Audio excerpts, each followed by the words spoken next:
আসসালামু আলাইকুম।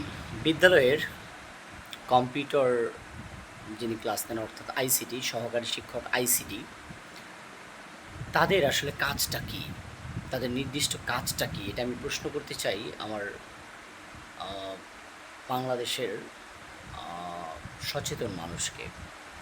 আমি যে সব স্কুলে পাঠদান করেছি সেখানে আমি দেখতে পেয়েছি যে এই সহকারী শিক্ষক আইসিটি তারা তাদের আমি যেটা মনে করি যে তাদের মূল কাজ হলো তিনি একজন শিক্ষক এবং তার মূল কাজ হচ্ছে পাঠদান করা শ্রেণীকক্ষে।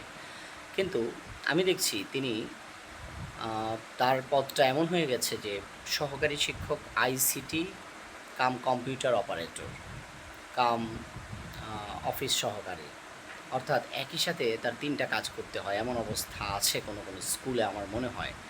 তো আমি জানি না এমপিওভুক্ত প্রতিষ্ঠানগুলোর অবস্থা কী, বাট আমি ডিএমএলসিতে চাকরি করি। সামরিক ভূমি ও ক্যান্টনমেন্ট অধিদপ্তর, ঠিক সেখানের স্কুলগুলোর আইসিটি যারা পড়ান শিক্ষক রয়েছেন, সহকারী শিক্ষক আইসিটি, তাদের অবস্থা এমনই হয়। বেশিরভাগ ক্ষেত্রে তাদের দিয়ে স্কুলের বিভিন্ন কাজ করানো হয়। এবং সেগুলো করতে, করতে তার দিন-রাত একাকার হয়ে যায়। আমি জানি না সেটা আ কতটা পেইনফুল হতে পারে আমি ফিল করি না। বাট আমি এইটা ফিল করি যে অবশ্যই তার অনেক কষ্ট হয় এবং তার অনেক সময় নষ্ট হয়। মানে তার যে একটা স্বাধীনতা সেটার কথা বলছি। তার সেই স্বাধীনতাটা পায় না।